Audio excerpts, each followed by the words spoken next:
Hey guys, welcome back. We are doing part two of our endcap series. In case you missed the first one, go back and look at that one. Just as a reminder, go back and look at it. It's really cool.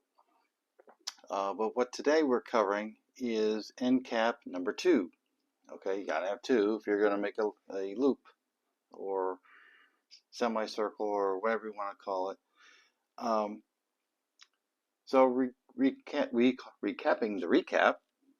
Uh, or sorry, recapping the end cap, these are, if you're making a simple loop and you just have modules going down one side and then you want to return back on the other to do it on one table instead of spreading it out over two or three or however many you're going to go. These are basically just two corners that are permanently together, okay?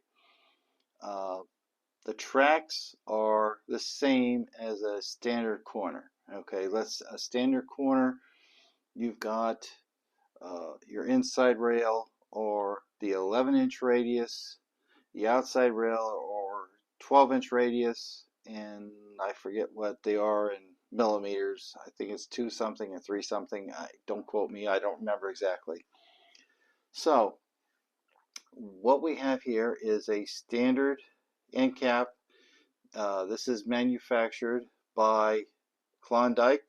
Okay, I use his product almost exclusively if I don't make my own, which I've done a few. Um, but this one, like I said, is just one of his. His come with no track, as almost everybody's does. There's very few that will include track and, of course, an additional cost. So, uh, the way these work is you have your standard module that's made of MDF, or I forget what he uses, if he uses plywood.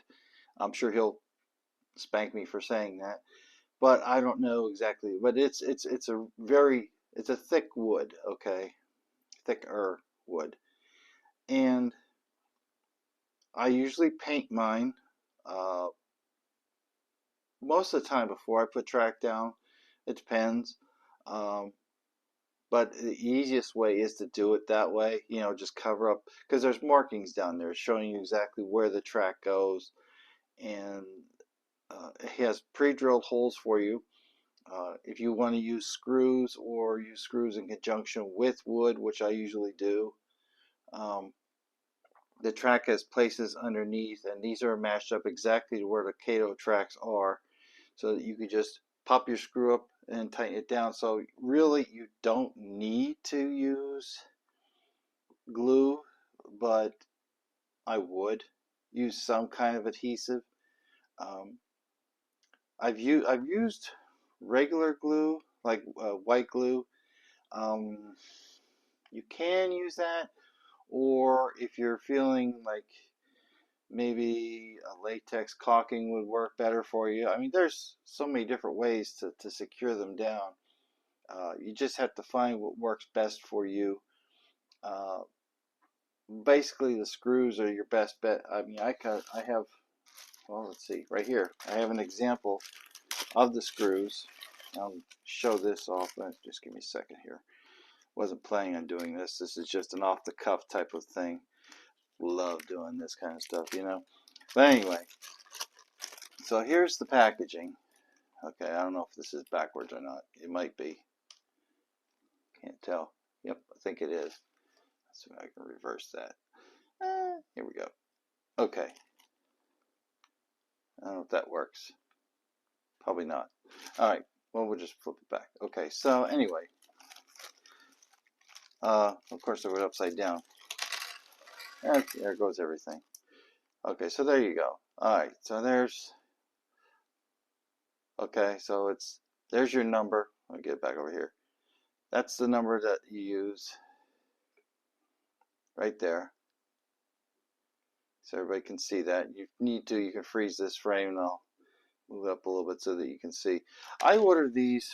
Oh, there goes one on the floor. Oop, I gotta get that, or I'm gonna step on it later. You can order these on eBay, which is what I've done. Or there's multitude of places that you can buy these. Um, like I said, my go-to is always eBay for stuff. Because usually, I mean, they say, hey, you can find it on eBay, of course, and you can, quite literally. So what we're going to do here is we're going to take a little closer look at the module itself. Okay, so I went over some basics with the construction and whatnot. This follows more or less the same type of construction techniques that I've been doing all along. So and I'm going to show you a little trick that this mountain has. But the first thing we're going to look at here is the scenery. Okay, this is a real interesting construction, and I'm going to take a minute here. I want to highlight first. Switch this back over. I want to do a close-up on top of the mountain there. Okay, so we want to take a look at that. So here we go.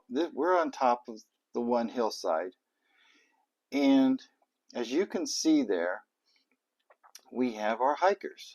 Okay, we have somebody looking at the river / waterfall feature, and then we have the guys at the campsite, and they are doing a cookout, whatever you want to call it, and their tent is in the back. So I like putting in some details, okay, every now and again. So we'll flip this back to the, hopefully to get the right one. Oh, that's the wrong one. Ha ha. Hi guys. There we go. Oh, now we got rid of me. Oh well. You can tell I'm not very good at this. Let's see here.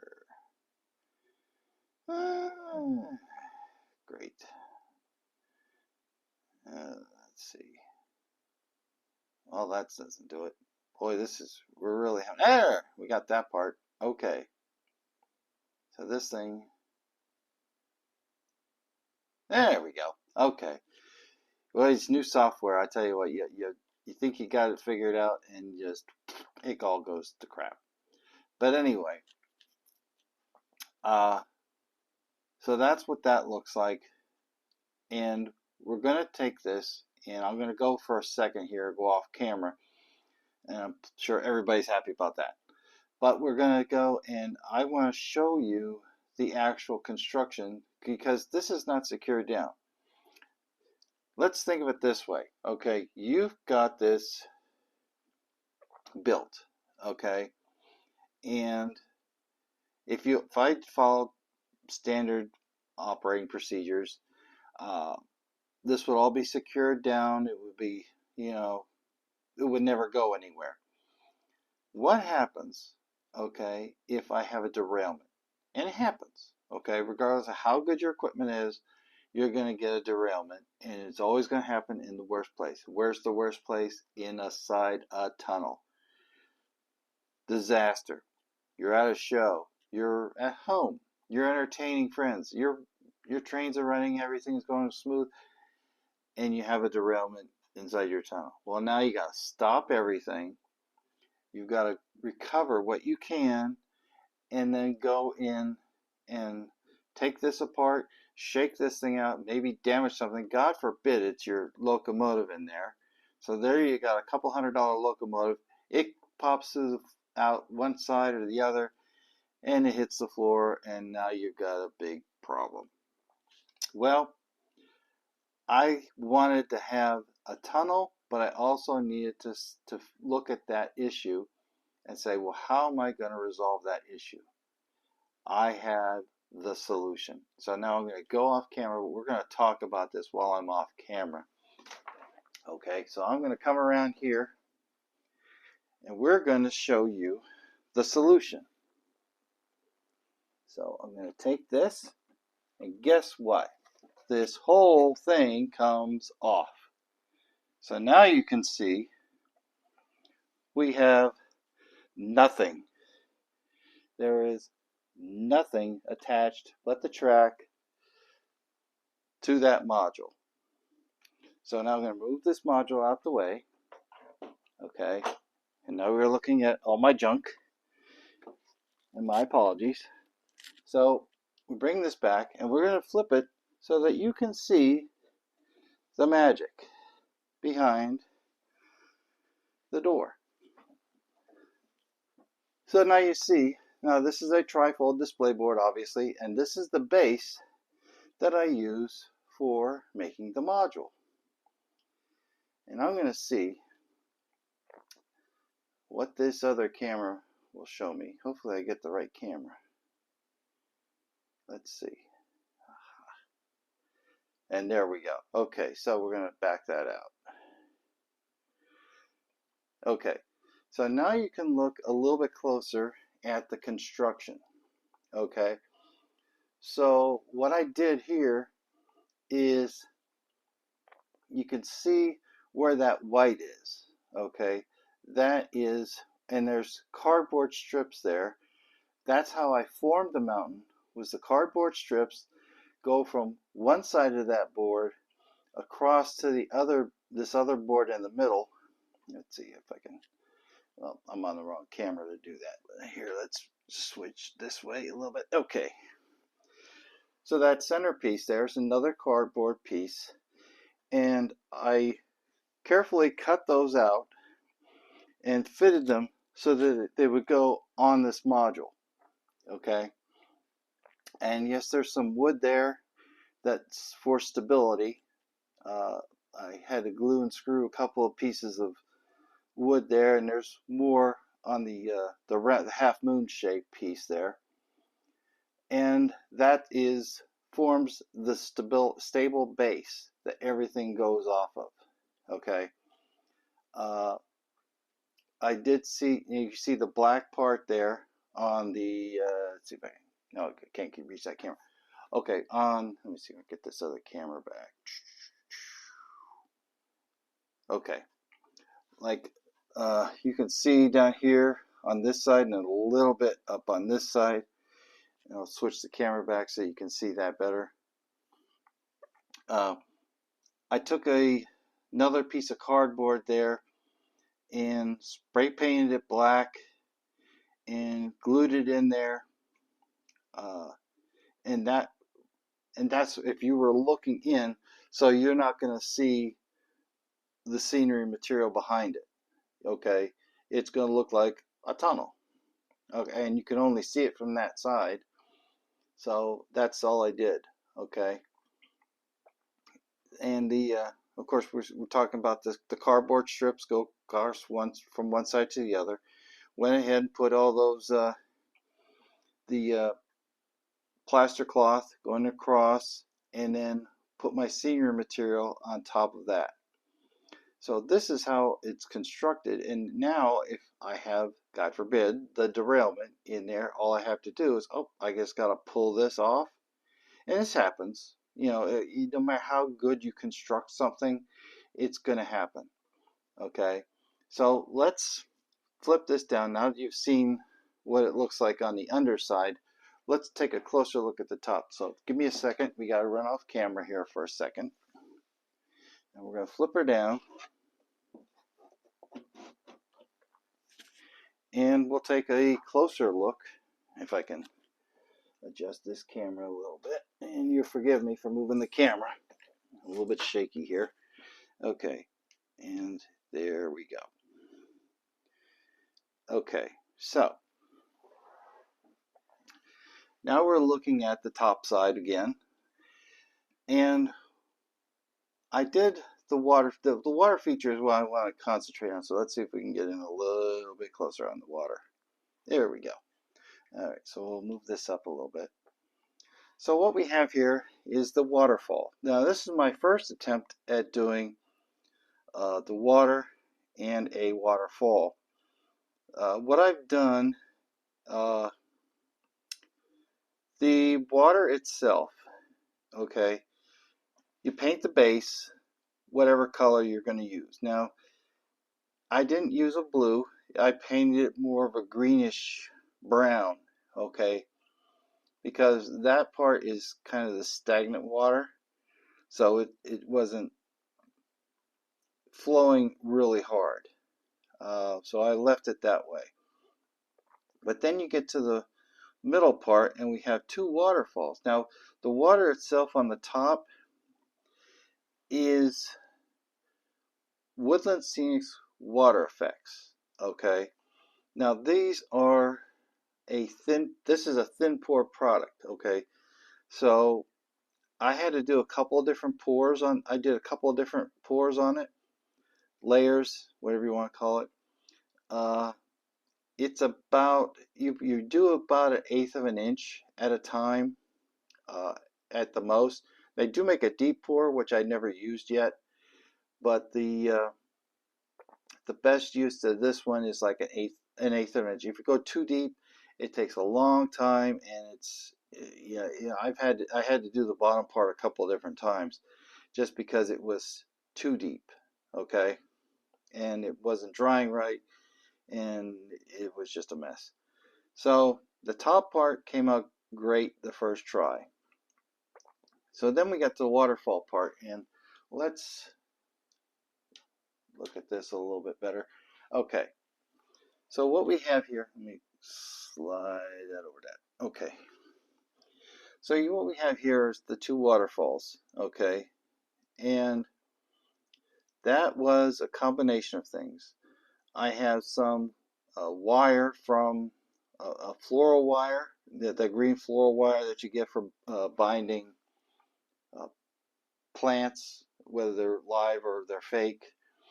And I cut strips about maybe that long, because it's not real long. It's probably about 2 or 3 inches, and bend it in such a way where it would look like it's coming out. Okay, so there's probably about 4 or 5 on each side. I think that the left has got more than the right. But at any rate, then I take cotton balls, okay, and went over the top of it with the cotton, spread them out, and then just kind of tease them down, like, and make rows of them, so that but you go from the bottom to and work your way up, because it's gonna, water naturally obviously goes over one over top of the other. So you tease it out at the bottom, and then you work your way up. Come along then with the Woodland Scenic's water effects, okay, come along the sides of each side of the waterfall, on each one, and tease the water effects into the sides of the mountain there, the hillside, whatever you want to call it. And then also at the bottom. Now, I went ahead and I did the initial pour on the bottom, okay. That turned out okay, but then it didn't show much in the way of motion. So I went and I took a regular acrylic paint, a white acrylic paint, and did a dry brush thing where, and make the motion, as you can see, it's coming this way. So I went and I teased that out, and went over it again with more water effects, and spread that out, teased that out, so that it helped look like there's more water coming over. And then there's some water effects going on at the bottom there. Let's see if I can get this a little bit better. And we'll move this up. Yeah, here we go. Now we can look at it better. All right. So then you can see the water cascades over that little bit of a ledge. There's another, let me see if I can move me out of the way. Here we go. You see there's a little bit of a ledge over on this side too, and that's where the water comes down on that side. And then those are natural rocks, okay, that you can buy in any craft store, and I think they look perfect where they are. And you go over it with a little bit of the Woodland Scenic's water effects, and they'll always look wet like they should, okay. And even the rocks or the scenery there, that piece that goes like here in the middle, that after I was done painting it, that got a small thin coat that I just took an old brush, a paintbrush too, and went over it, a couple of different times, let it dry, do it again, just so that it always looks wet, because it should, because you got the mist coming off of the water. And so that's how I did that. So basically, and let's flip this camera back. Let's see if I get the right one. Hey, there we go. Okay, so now we got the camera in the way. There we go. So that's it. And move me back where I was. Maybe over here. There we go. A little bit dark. Anyway, so that's what we did with this corner module. Of course, you got the trees. You got your scenery. Just standard, put it on there. Go over it with some scenic cement or white glue, whichever you prefer, to hold it in place. And that's it for that. Drill your holes, put some trees in. That tree, let's see if I want to look at that tree. Okay, let me see if I can get it up to that tree. Okay, that tree I made myself. I'll go over that in another video at another time. Not very hard to do, okay? But that's what that one is. Okay, so go back to this one.